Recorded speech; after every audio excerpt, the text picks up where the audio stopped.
Bruce Arena has announced his resignation from the U.S. men's national team.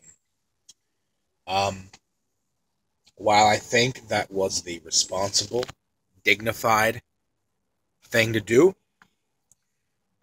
it's just not even step one. That's like step zero on the path to fixing all the problems that are in our federation. He was appointed after Jurgen Klinsmann getting sacked to guide us to the World Cup. He wasn't supposed to stay much longer, but there was always a chance that if he had gotten us to Russia, he would have stayed until the actual tournament itself, and after that. Um, he had one job, literally, and that was to get us to the World Cup, and he didn't do it. It's the first time in over 30 years. And he had to go. He had to go. I did not agree with his hiring in the first place. Back when he was hired in November of 2016, that was when I went away for a few months. I didn't agree with it. I did not agree with sacking Klinsmann because I thought that Klinsmann really... I think Jurgen Klinsmann is the best manager we've ever had. And the reason I think he will go down as the best manager we've ever had is because of all the youth that he introduced into our squad. He brought in guys like Brooks, Yedlin, uh, Cameron, Julian Green, all these guys that got us through that group at the World Cup in 2014 and then got us to the semifinals in the Copa America Centenario in 2016. So,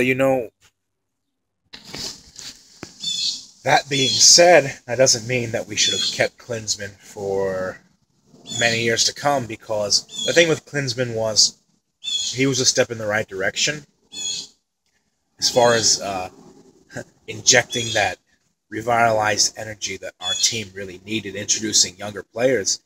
But I think the job was going to outgrow him, and we probably would have needed to get another manager. But I think the decision to fire him back in November of last year was a little bit premature. Um, but now with Bruce Arena, we've gone back. We've gone back.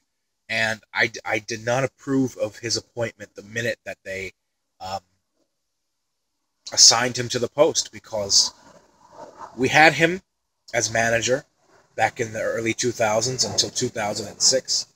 And yeah, he got us to a World Cup quarterfinal, but then we exited the World Cup in 2006. It's just because when you're a young footballing nation and you're trying to improve on the global stage, you never go back. Don't go back to the past. You have to keep pushing forward. Right now, I think the United States needs a European or South American coach. I do. I think we need a European or maybe a South American manager. But the issue, like I said, goes deeper than that. It's not just a managerial issue. It's the whole system itself. It's the domestic league. It's the MLS. It's just a whole bunch of different things. It's the stupid pay-to-play system. I hope you know what I'm talking about. The pay-to-play system where only college kids play. It's really limiting the appeal of the sport to a vast pool of talent to choose from in a country with 325 million people. Kids that are coming, especially from these Hispanic communities, lower income, lower class families that are really interested in the sport, pay to play. Our team is composed of middle class elitist. You're not going to grow the sport in this country enough to the point where you're going to properly scout for talent if you treat soccer in this country like it's an elitist sport that only the richest get to play. And that's the problem with the United States overall. We treat everything like it's a business. We treat everything like it's profit. We treat everything like it has a price tag on it. But other countries like Brazil and Argentina, they have kids playing from a young age on the streets. Poor, coming from really bad neighborhoods. They brought up, they come through the system.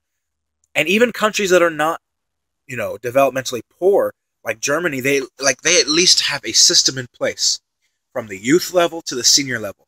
They have the same blueprint, the same program. Everyone is on board with it.